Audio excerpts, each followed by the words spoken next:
Across history, 30 of the most amazing artifacts reveal the brilliance and mystery of past civilizations. From sacred relics to everyday objects, each piece tells a story of human creativity, belief, and survival, offering us a rare glimpse into worlds long gone. In the Pudukkottai district of Tamil Nadu, India, lies the largely overlooked archaeological treasure of Sattanavasal Cave, also known locally as Aravar Koil, or House of Great Saints. Evidence suggests that the cave has been inhabited or visited by humans for thousands of years, but the earliest confirmed semi-permanent occupants were followers of Tamil Saman religious traditions, dating back to at least the 2nd century CE. The cave is renowned for its exquisite 7th century frescoes, which stand as some of the most impressive examples of early South Indian rock art, painted with a sophisticated mixture of mineral and vegetable dyes. The murals exhibit vivid shades of blue, orange, white, green, and yellow, layered carefully over a thin plaster base. The exceptional preservation of the colors has been largely due to the stable environmental conditions inside the cave, shielding the paintings from sunlight and moisture.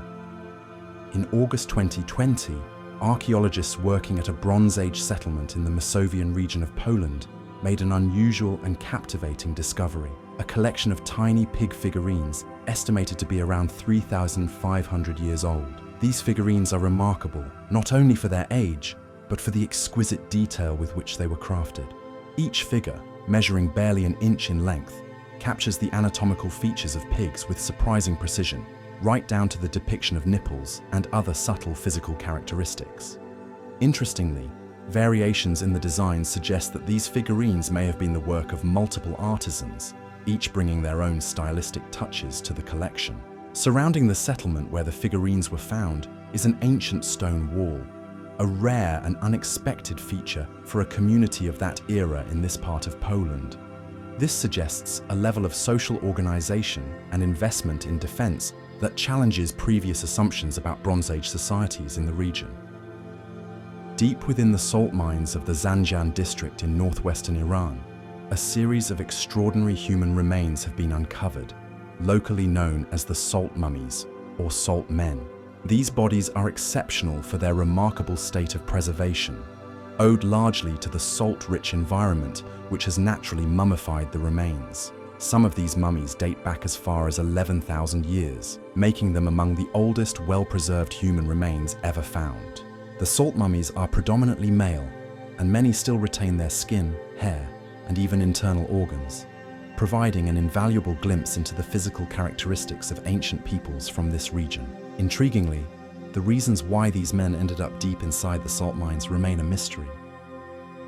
Among the revered religious relics housed in the Archdiocesan Museum of Poznan, Poland, is a sword that is steeped in legend and veneration, the so-called Sword of Peter. According to tradition, this sword is believed to be the very weapon wielded by St. Peter, one of Jesus Christ's apostles, who famously cut off the ear of a servant of the high priest during Jesus' arrest in the Garden of Gethsemane. While this claim sounds extraordinary and historically improbable, the sword itself is a wide-tipped weapon, somewhat resembling a modern machete in shape. The earliest verifiable historical mention of the sword dates to 609 AD, recorded by the Polish historian Jan Długosz. Długosz relayed the story of the sword's biblical origin, but also noted the possibility that it was a replica commissioned for Pope Stephen III. According to the historian, the sword was first officially documented when it arrived in Poznan in the year 968 as a gift from the Pope to Bishop Jordan. No written records prior to this date exist to confirm its biblical association, leaving the legend unverified by contemporary evidence.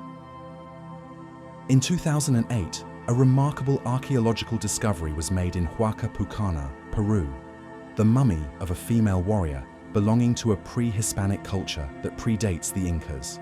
Unlike many burial sites, this one was unusually well preserved and rich in artifacts, revealing much about the social and ritual practices of the region.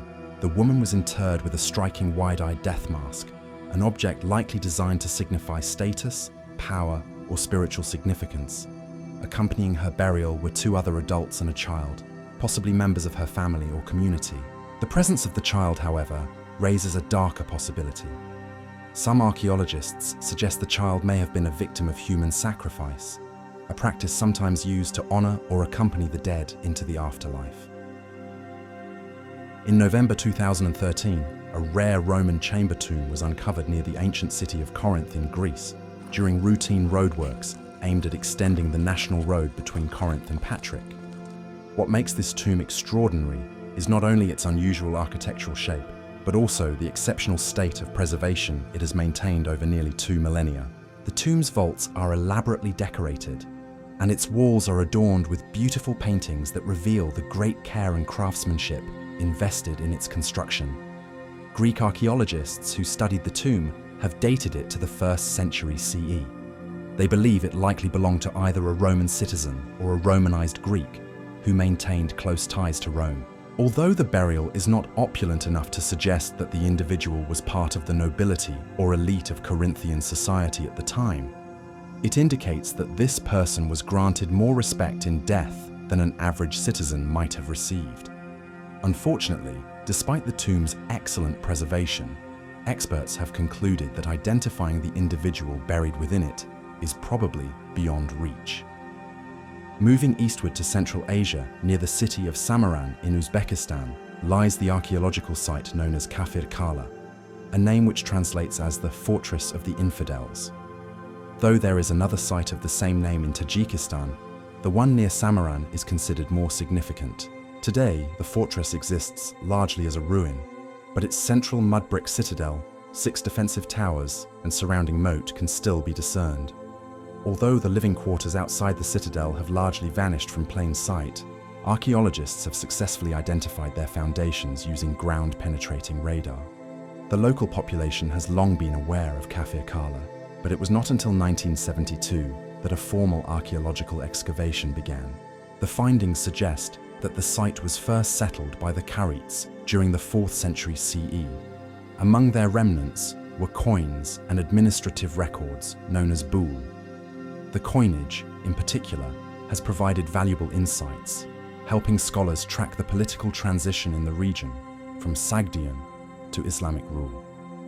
In December 2017, a remarkable discovery was made in Ukraine at Chungul-Kiran, a collection of extremely rare textiles dating back to the 12th and 13th centuries. These textiles are especially significant because they represent seldom seen examples of secular dress styles from the fringes of the Byzantine sphere of influence, created just before the Mongol invasion swept across the western steppes. Although they appear worn and fragile, the textiles are actually made from fine silk and are decorated with pearls and intricate gold embroidery, highlighting the skill and wealth of their original owners. Unfortunately, they have not been well cared for over the centuries, and as a result, are now in a very fragile condition that will likely require years of preservation efforts before they can be displayed publicly, if at all. The burial mound where these textiles were found was originally discovered by Soviet archaeologists in 1981 and remains only partially excavated today. Across the globe, in ancient Peru, the tomb of the Lord of Sipan, a Mohican warrior priest who lived around 1700 years ago, was unearthed in 1987 and is considered one of the most spectacular and best preserved tombs ever found in South America.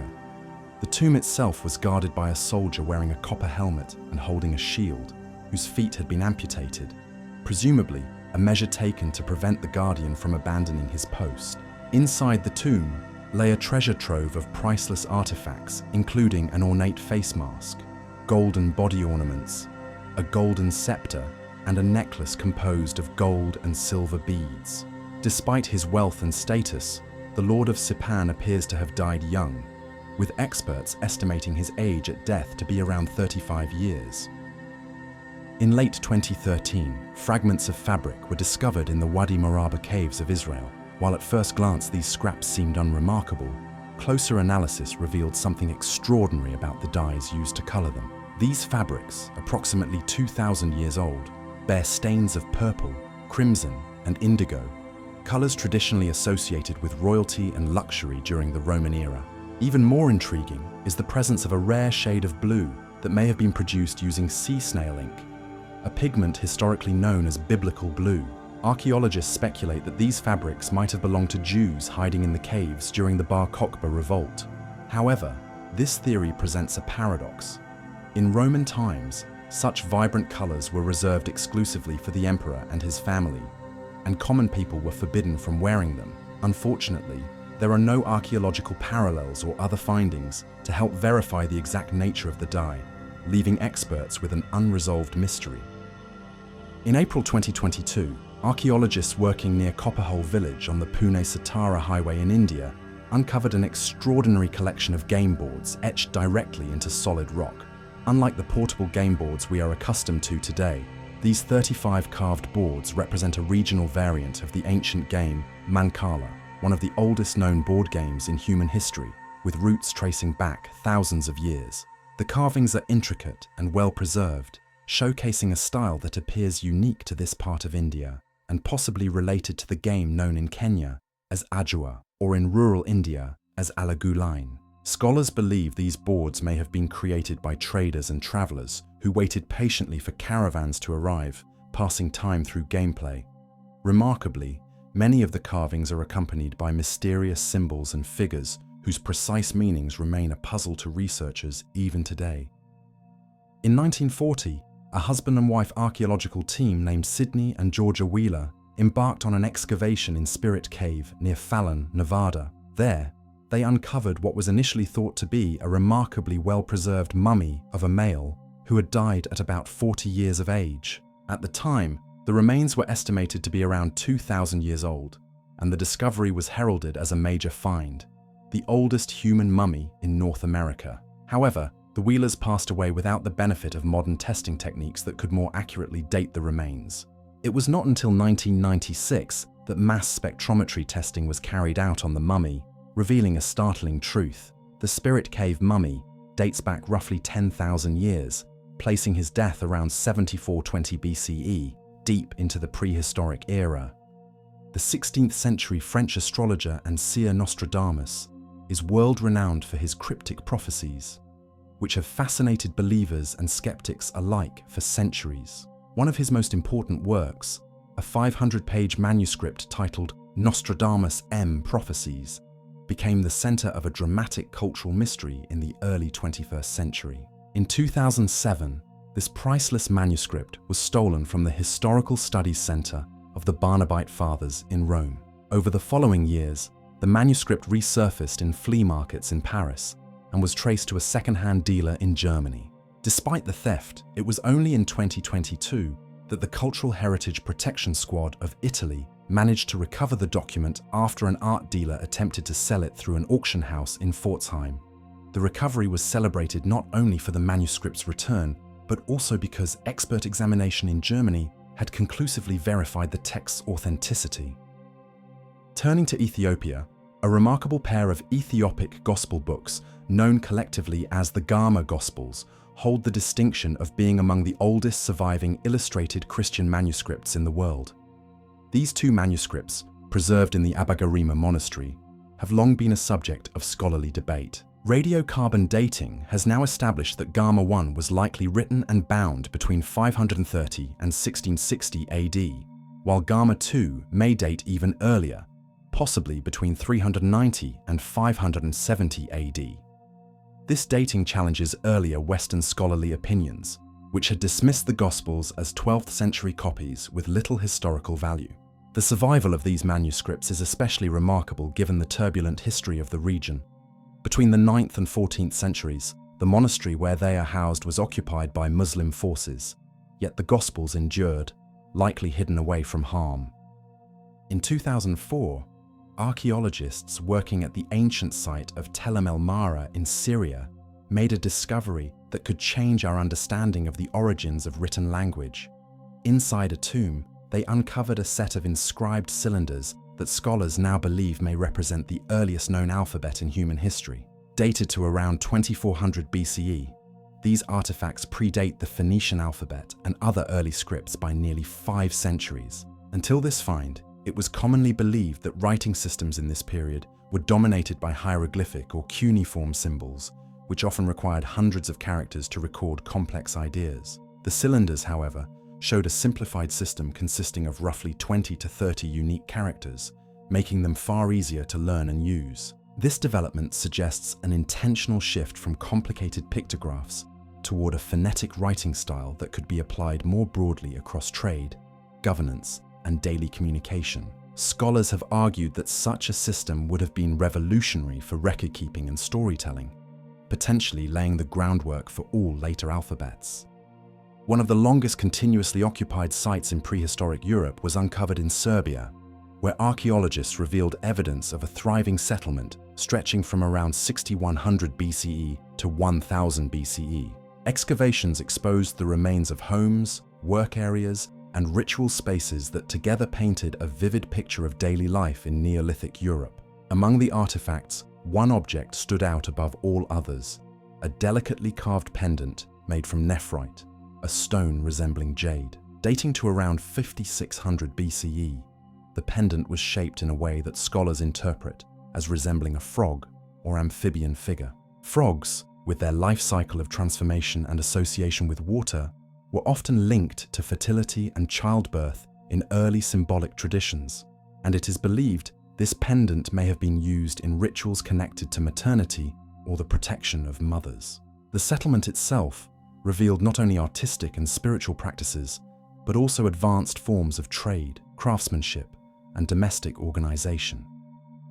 In the region near Zakorak, Croatia, excavations unearthed burial mounds dating to the 4th century BCE that contained a wealth of artifacts, including grave goods, skeletal remains, and one particularly striking object, a remarkably intact Greco-Illyrian helmet. This helmet, with its characteristic rounded dome and open-faced design, exemplified the style of military gear used by warriors across the Greek and Illyrian worlds. Its presence in the burial mound not only points to the martial status of the individual interred there, but also reveals the extent of cultural interaction and exchange across the Adriatic. The burial site was carefully constructed, suggesting a strong social hierarchy in which warrior elites were afforded special honors in death. Alongside the helmet were found other items such as weapons, ornaments, and pottery, all of which reflected both local traditions and foreign influences. In Provadia, Bulgaria, a major salt production center of the ancient world, archaeologists uncovered a ritual burial pit that contained one of the most enigmatic finds linked to the Scythians, the nomadic horse-riding people who once dominated the Eurasian steppes. Among the remains lay a carved bone scepter adorned with the imagery of an eagle, a powerful symbol associated with authority, vision, and the spiritual world. The scepter was buried alongside the body of a warrior, his horse, his loyal dog, and even a turtle, suggesting a funerary ritual imbued with symbolic meaning and possibly beliefs in an afterlife where these companions would serve him again. Dating to the 5th or 4th century BCE, this discovery underscores both the material wealth and the spiritual traditions of the Scythians. The choice of eagle imagery hints at their connection to sky deities or shamanic practices, while the deliberate inclusion of animals emphasizes the importance of loyalty and kinship beyond death.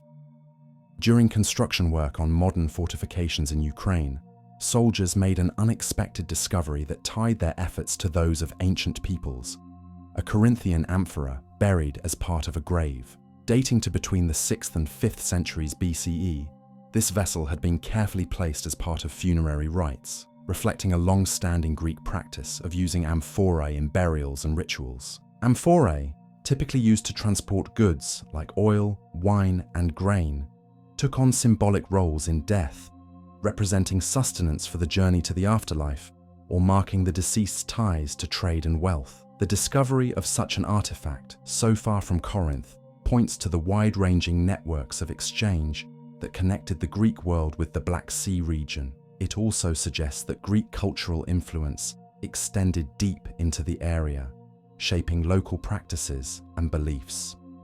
At Claterna, a city often described as the Pompeii of the North because of how its ruins remained buried and preserved, archaeologists have unearthed a treasure that speaks to both the wealth and sophistication of its people. Among the discoveries were engraved gems, finely cut and polished, which would have been used as decorative jewelry or as seals for important documents. More striking was the sheer volume of coinage recovered, over 3,000 pieces, demonstrating Claterna's role as a thriving center of trade and finance. Among these, one rare coin dating back to 97 BCE stood out, depicting winged victory, a symbol of triumph and Roman expansion. This coin, rare even in the empire's vast catalogue of minted currency, suggests not only the wealth of the settlement, but also its direct connections to the political and cultural heartbeat of Rome itself. In Shanxi province, deep within a Zhou dynasty cemetery, archaeologists discovered something both delicate and intimate: bronze cosmetic boxes still containing residue from an ancient skin-whitening cream. Dating back roughly 2,700 years, this find predates the well-documented cosmetic traditions of the Romans and reveals the surprising antiquity of beauty practices in East Asia. The cream, analyzed by researchers, contained traces of substances used to lighten skin, an indication of the cultural value placed on pale complexions in early Chinese society. In the Sharon region of modern-day Israel, excavations brought to light 4 bronze discs adorned with the striking motif of lion heads. These objects, though seemingly small, carried great symbolic weight in Roman society. They were used as coffin handles, their craftsmanship and imagery suggesting they were part of the burial rites for an individual of high status, possibly a local leader or a Roman official stationed in the province. The lions, embodiments of strength and guardianship, would have served as protectors of the deceased in the afterlife, a pagan ritual deeply embedded in Roman funerary tradition. Dating back nearly 1,100 years, these artifacts not only highlight Roman presence in the region, but also reflect the blending of local burial customs with imperial practices. In South Moravia, archaeologists uncovered the fragment of a small bronze purse, worn not at the hip as one might expect, but strapped to the left wrist. This ingenious piece of equipment, dating between 172 and 180 CE, belonged to a Roman soldier or officer stationed in a temporary military camp at the frontier. The purse was designed to carry up to 50 silver denarii, the standard pay of Rome's legions, allowing the soldier to keep his wealth close at hand while marching or fighting. Its placement on the wrist meant it was secure, less likely to be stolen or lost in the chaos of movement. This small object, though humble compared to grand monuments or mosaics, offers a rare window into the personal lives of Rome's military machine. Beneath the waters off Cartagena, Spain, the Ses Fontinialis shipwreck has preserved a bustling moment of Roman commerce frozen in time. Discovered in 2019, the vessel carried hundreds of amphorae, large ceramic jars designed for the transport of foodstuffs across the Mediterranean. Analysis revealed they once held fish sauce, olive oil, and fruit, staples of Roman trade and diet. Each amphora was carefully crafted for durability on long voyages, and remarkably, archaeologists identified a new type among the cargo, now called Se Fontinialis I, in honor of the wreck. These amphorae reveal the sheer scale of Rome's trade networks, linking provincial Spain with markets across the empire, from Italy to North Africa and the Near East. The ship itself, lost to the sea in the 4th century CE, demonstrates not only the economic vitality of the later empire, but also the risks of maritime trade. A breathtaking masterpiece of Anglo-Saxon craftsmanship, the Alfred jewel was commissioned by King Alfred the Great as both a practical tool and a symbol of divine learning. Fashioned from gold, rock crystal, and enamel, the jewel likely served as a pointer for reading sacred texts, helping readers follow lines in illuminated manuscripts. Its dragon-shaped handle and central figure, possibly Christ in majesty or a personification of wisdom, reflect Alfred's dedication to education and the Christian faith during his reign. During an excavation in a desert cemetery, archaeologists uncovered ebony pendants carefully wrapped and placed with the remains of women and children. The blackwood figurines, carved into human shapes, are rare examples of Christian funerary practice in the region. Their preservation and deliberate placement suggest deep symbolic meaning, possibly protective charms or markers of faith for desert-dwelling Christian communities navigating both harsh environments and cultural crossroads. Among the archives at Boğazköy, the Hittite capital, scholars discovered a clay tablet referencing a Western war that strongly echoes the legendary fall of Troy. Written in cuneiform, The text contains songs and laments about a siege that resemble passages later immortalized in Homer's Iliad. This discovery hints that the Trojan War may not have been pure myth, but a remembered conflict recorded by neighboring powers centuries before Greek poets reimagined it in epic form. At the Sangay Chakmak site, archaeologists uncovered a simple yet astonishing artifact, a flute carved from the wing bone of a large bird. With 5 precisely drilled holes, the instrument demonstrates the musical sophistication of early farming communities in Neolithic Iran. Its existence suggests that music was not merely entertainment, but perhaps a ritual or communal practice that bound early agricultural societies together through rhythm, song, and shared tradition.